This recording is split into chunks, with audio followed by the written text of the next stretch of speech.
Good afternoon, and thank you for joining us here this afternoon as our city grieves loss of incredible innocent life in our community. Been thinking a lot about 9-year-old Demetrius and his 6-year-old sister, London.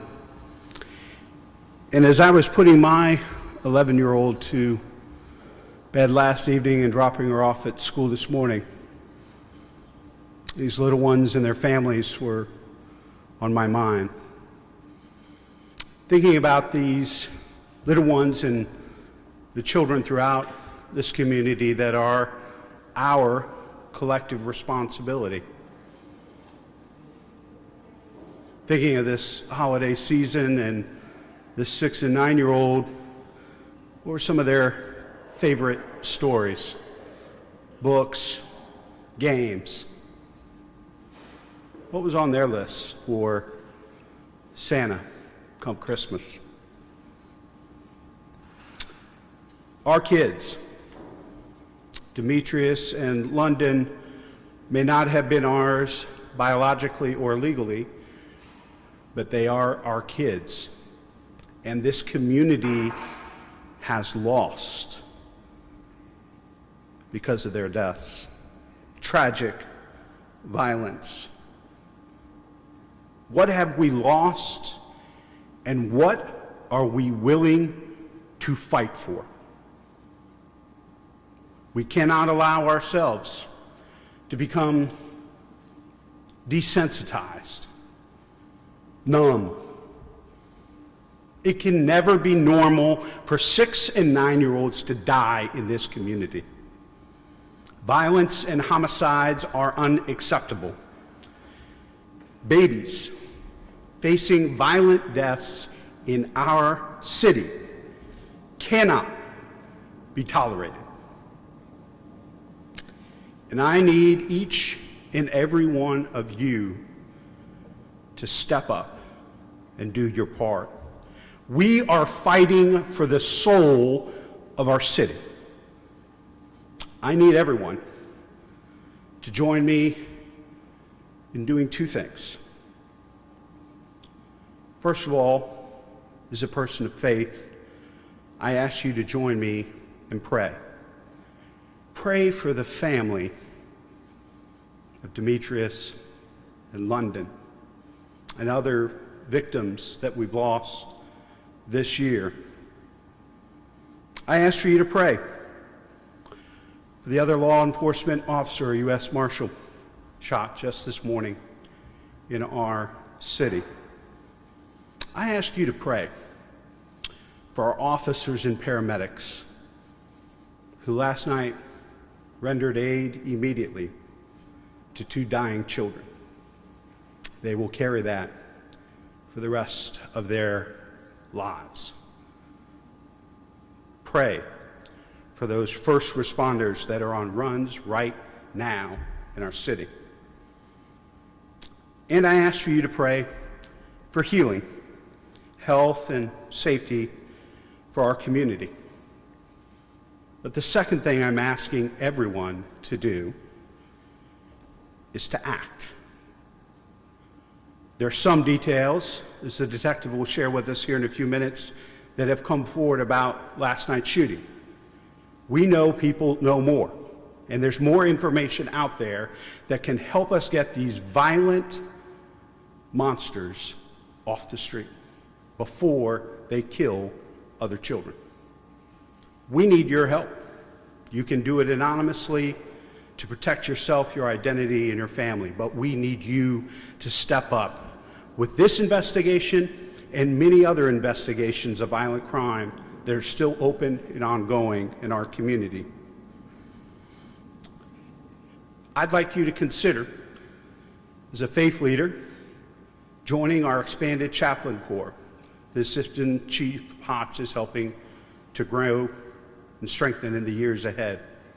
And potentially, as the reserves come back into place under the leadership of Chief Bryant, stepping up to serve in that capacity.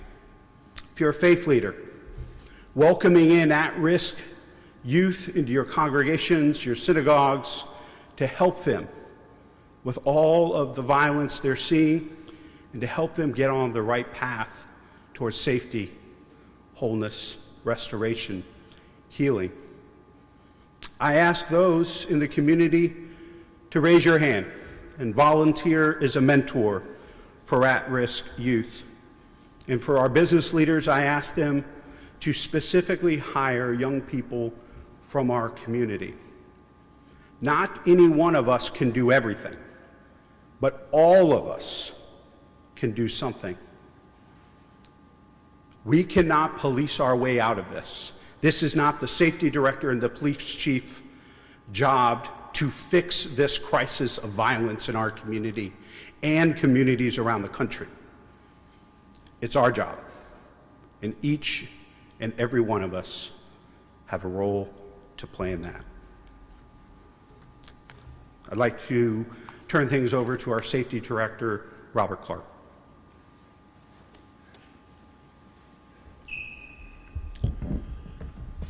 Today is a somber day in the city of Columbus because we have lost 2 of our children. We have lost 2 of our children to senseless violence committed by cowards. We understand that we are in a very unique era of random and senseless violence against those in our community, perpetrated by those in our community. I shared with the mayor today that I refuse, and I repeat, refuse to get used to the feeling that I have today. I intend to never be used to this feeling of losing our children. As the son of a murdered father, as a father, and as the director of public safety, I take it personal that we lost 3 lives yesterday and all the lives that we have lost this year. I take that personally because as the son of a murdered father, I know what it feels like to have that empty chair at the Christmas table. There will be empty chairs in our community this Christmas. I am so proud to stand before you this afternoon and to represent the women and men who work for the Division of Police, who are still working this case since last night because they understand the significance and the importance of their work. I am proud of the work that Chief Bryan and Assistant Chief Potts are completely dedicated to. I know they were out late last night and they were there early this morning when yet another law enforcement officer was injured in the line of duty. My friends, that is leadership. To be out there, to be engaged, to be compassionate. You've heard from the mayor on many occasions, and myself on many occasions, there are a multitude of things that we are trying to do. We intend to hire 170 police officers this coming year. We have a class graduating in January of 40 officers. But that will not be enough.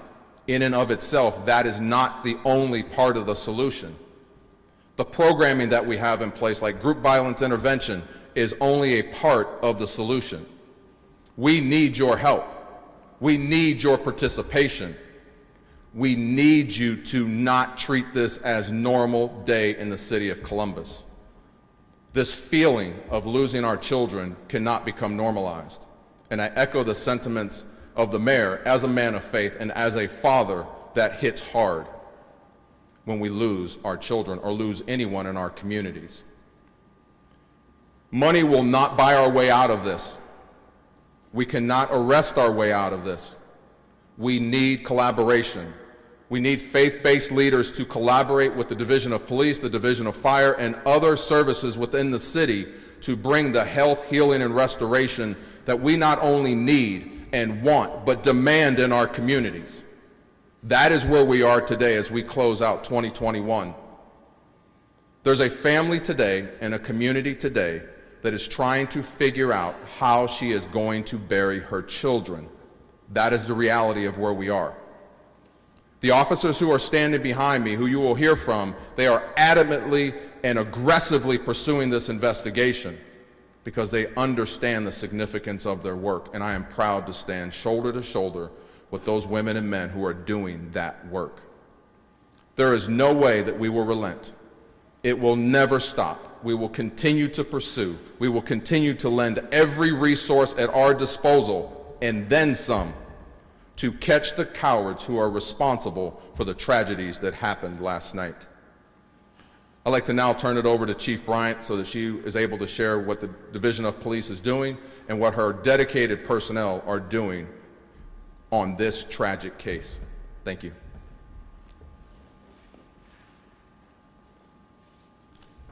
Good afternoon. The mayor and the director, they said it all. 3 people lost their lives yesterday. A mother, Brittany, she lost her children, 6-year-old London and 9-year-old Demetrius. That should never have happened. This was not a random act of violence. This was a targeted act of violence. This should never have happened. A mother should be preparing to wrap Christmas presents for her child, but instead, she has to figure out how she's going to bury her children. Again, I'm going to say this one more time. This was not a random act of violence. Someone knows something. The violence that we're experiencing in our city right now, it should touch the core of each and every one of us. Each and every one of us should feel this violence. We can't do it alone. The police can't do it alone. We are consistently coming up with initiatives to be proactive, consistently coming up with initiatives to apprehend violent offenders. But again, we cannot do this work alone. We need your help. We need the public to be the voices of our victims. We need the public to be the voices of these 2 children, London and Demetrius. We need you to be their voices. See something, say something. Speak up. No matter how small or insignificant you think you may have witnessed or something you know, it could help solve this case. There's no such thing as a small or insignificant piece of evidence. See something, say something. We need you to speak up. Help us. Help this family. We are going to curb this violence in our city, and we're going to do it together as a community. The police department, we're dedicated and we're committed. The police officers, they see things that no one should have to see daily, but yet they continue to get up every day, put that uniform on, and come to work to protect and to serve. If you see something, you have to say something. We are imploring that you speak up. I want to bring Detective Kelly up. He's the lead detective on this case, and he's been working it relentlessly since he's been assigned this case, so he can give you more information.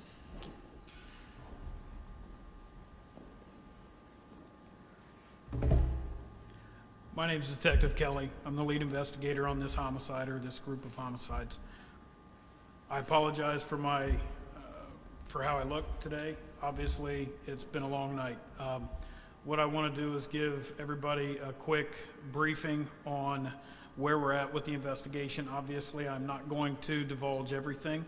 I'm not going to divulge things that would hamper the case or that would cause us to take a step back. The reason we don't do that is because the families deserve better, the children deserve better, and we are going to find the people that did this. We were notified of this, as a homicide unit, we were notified of this case at about 6:45, 7 o'clock last night. We were told initially that 3 people had been shot in the area of 6652 Kodiak. We responded. When we arrived, we were told that the medics had pronounced all 3 of the victims as deceased at 6:45. As we got to the scene, we were told that there were children involved. Being a homicide detective, being a police officer in general, you see a lot of bad scenes. I can tell you that this one was different. London, the 6-year-old little girl, was beautiful, absolutely beautiful little girl. Her brother, Demetrius, same thing. that takes a toll on the officers. That causes people outside of the police department to step up, and that's exactly what has happened. This morning I've received support and calls from different federal agencies. The prosecutor's office, we've received a lot of tips and phone calls from the community, the public. We are formulating leads and suspects at this time. I'm not going to go into how we're formulating those, but we are making progress with that.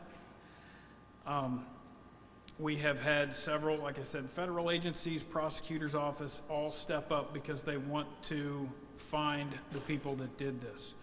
The chief is absolutely correct. All the evidence that we have at the scene indicates that this is not a random act. It does appear to be a targeted assassination, and there's no other way to say it. Multiple shell casings located at scene. The evidence we have at the scene absolutely indicates that this was a targeted assassination. I will provide my phone number for anybody in the community that wants to reach out with information. What I am asking the community for, somebody knows who did this. This does not occur without people talking about it. Might be a family member, it might be a friend, it might be somebody else that you're familiar with. You would not hesitate to call had you been on that scene last night and seen those two kids in the state they were in. I'm going to provide my phone number. My phone number is 614-778-9706. That's my cell phone number. I keep it on me all the time. I will answer it anytime that somebody calls with information on this case. If you don't have information on this case, or if you don't want to call me, you can contact Crime Stoppers, or you can contact our general homicide line, which is 614-645-4730. If you have information on this case, this is the time everybody talks about. This is when we have to start healing, when we have to start coming together. This is the time to do that, and I'm the person that is going to find the people that did this along with the rest of the homicide unit. So we need your help as a community to do that. Somebody knows what happened, and we need to find that out. Thank you.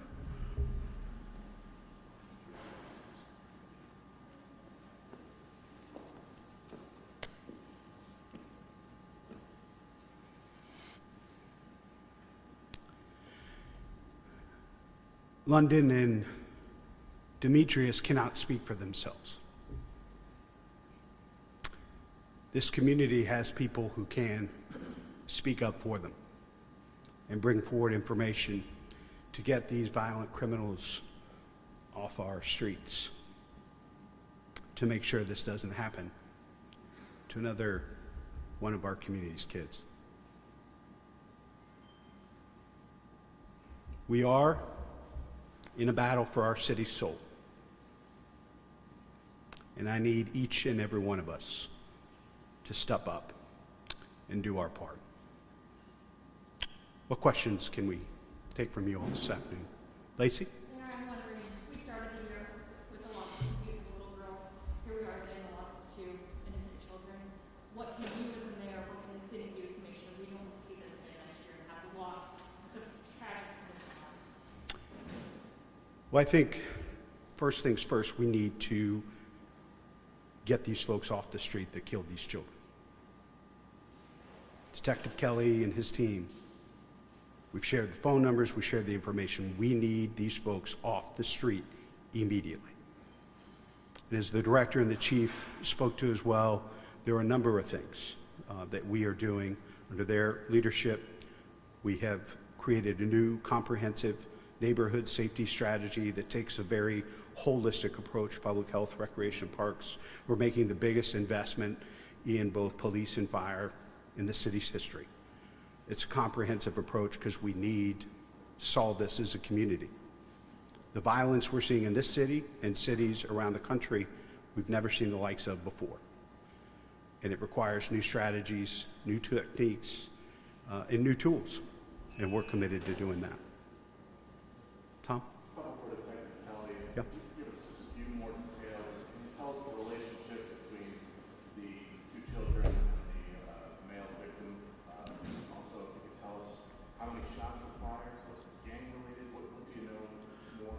The two children were siblings. Demetrius and London were siblings. And we're focusing on the children in this press conference. That's what everybody is concerned about. Don't forget there was this 22-year-old male is a victim as well. And I'm working just as hard to solve the case for him and his family as I am for these two children. I'm not going to get into how many rounds were fired. I can tell you that a lot of rounds were fired. With the question about is this gang related, we're still looking into everybody's background. We want to find out everything we can as far as is anybody looked at as a target. We're looking into all of that right now, and there's a whole team of analysts and detectives that are doing nothing but that. The rounds that were fired were targeted specifically at that car that the victims were in at the time of the incident. Does that answer all your questions?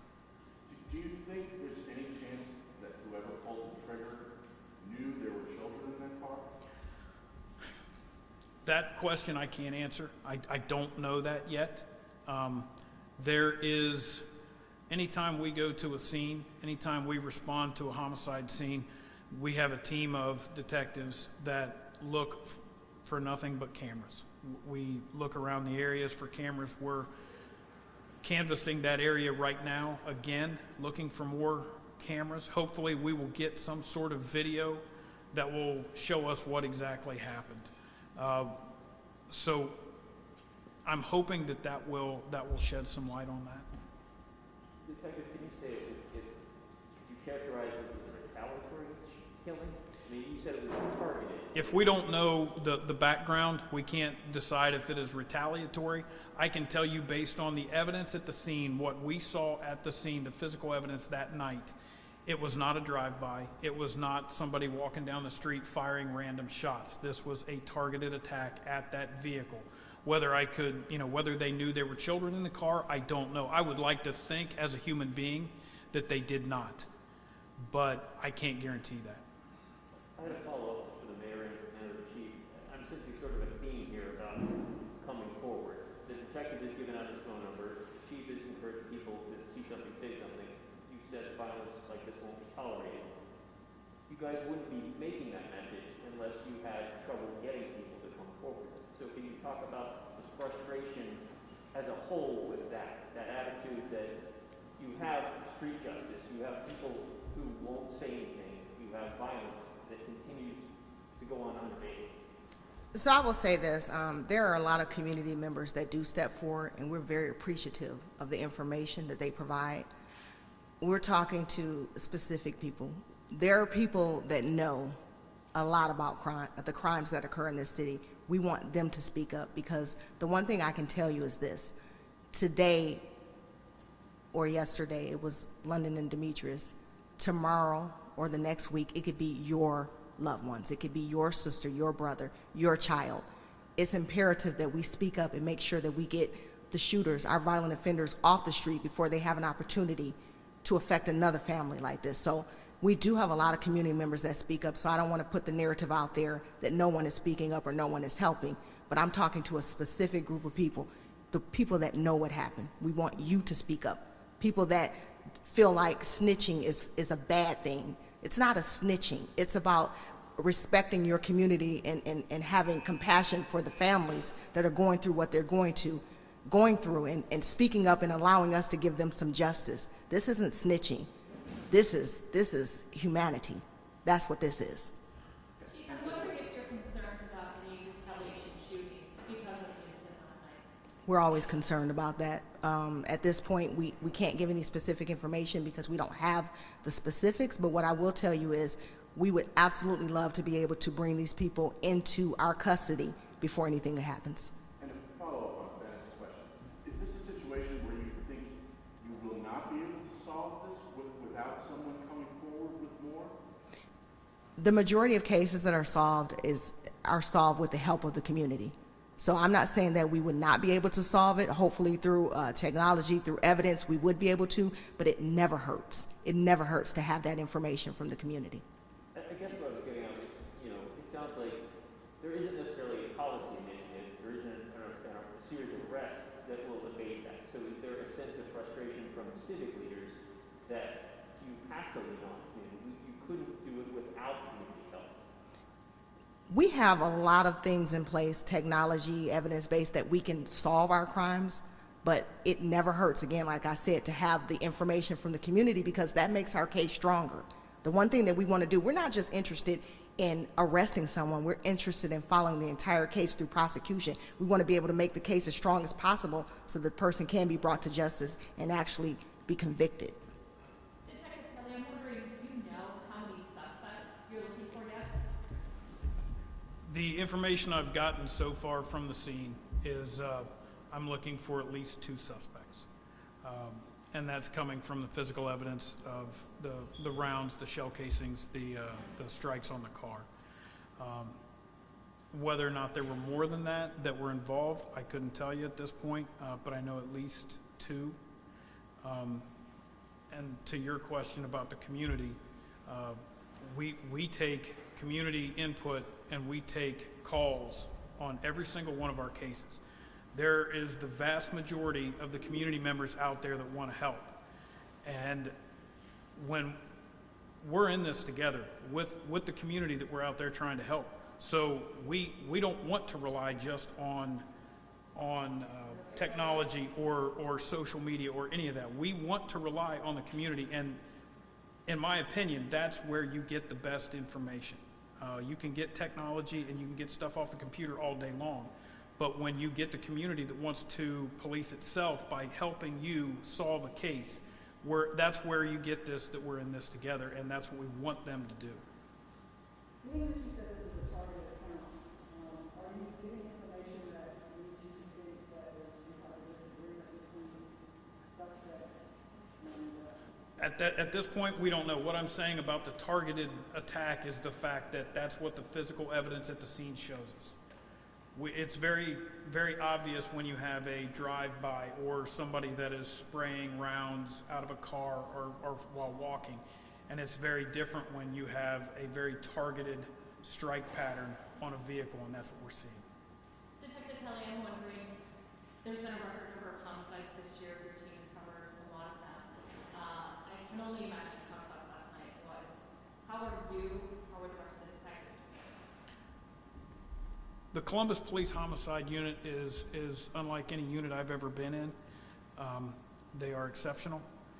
The people in that unit, being from the detectives all the way up, they do that for a specific reason.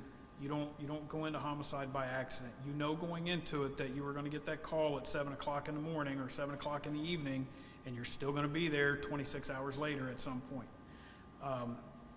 It does take a toll on you as a detective, as an officer, as anybody that has to deal with these kind of scenes. But these guys that I work with in that unit are exceptional, and they're doing the right things for the right reasons. Thanks, everybody.